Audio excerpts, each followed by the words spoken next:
హైదరాబాద్లో బాలికల పరిస్థితి బాధాకరంగా మారింది. పలు సందర్భాలలో బాలికలపై తల్లిదండ్రుల పర్యవేక్షణ లోపాలు స్పష్టంగా కనిపిస్తోంది.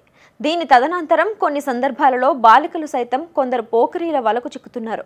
హైదరాబాద్లో నమోదవుతున్న పోక్సో కేసులు భయోందోళన కలిగిస్తున్నాయి. ఏడాది వ్యవధిలో చోటు చేసుకున్న కేసుల సంఖ్య కంటే ఏడాదిలో 8 నెలల్లో చోటు చేసుకున్న కేసుల సంఖ్య అధికంగా కావటమే ఇందుకు కారణం. హైదరాబాద్ పోలీస్ కమిషనరేట్ పరిధిలో ప్రతిరోజు బాలికలు మోసపోతున్న ఘటనలు చోటు చేసుకుంటున్నాయి. హైదరాబాద్ పోలీస్ కమిషనరేట్ పరిధిలో 71 పోలీస్ స్టేషన్స్లో ఉన్నాయి. ఇక వీటిలో ప్రతిరోజు ఇలాంటి ఫిర్యాదులు లేదా ఈ తరహా కేసులు వస్తూనే ఉన్నాయి. ప్రతిరోజు 1 లేదా 2 కేసులు నమోదవుతున్నాయి. ఇక బాలికలను వంచించి మోసం చేస్తున్న వారిపై ఫిర్యాదులు అందించిన వెంటనే పోలీసులు కేసులు నమోదు చేస్తున్నారు.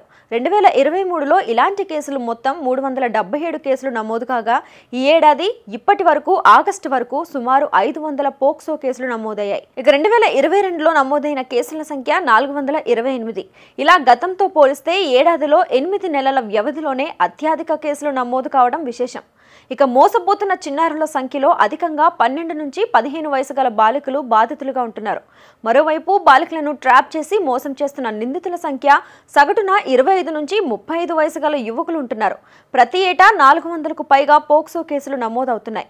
వీరిలో అధిక శాతం బాలికలను మాయమాటలు చెప్పి మోసం చేసి మభ్యపెట్టే వారి సంఖ్య అధికంగా ఉంటుంది. బాలికలు కూడా ఈజీగా వారి ట్రాప్లో పడి వారి మాటలు నమ్మి వారితో కలిసి వెళ్లేందుకు సిద్ధమవుతున్నారు. ఆ తర్వాత మోసపోయామని గ్రహిస్తున్నారు. దాదాపు 80% పైగా కేసుల్లో నిందితులు బాలికలను మాయమాటలు చెప్పి మోసం చేస్తున్న వారే ఉన్నారు. మరోవైపు తల్లిదండ్రులకు సైతం పోలీసులు సూచనలు చేస్తున్నారు. పిల్లల పట్ల తల్లిదండ్రులు తప్పనిసరి శ్రద్ధ వహించాల్సిందే అని, లేని పక్షంలో ఇలాంటి దారుణాలు జరుగుతూ ఉంటాయని పోలీసులు కూడా చెప్తున్నారు.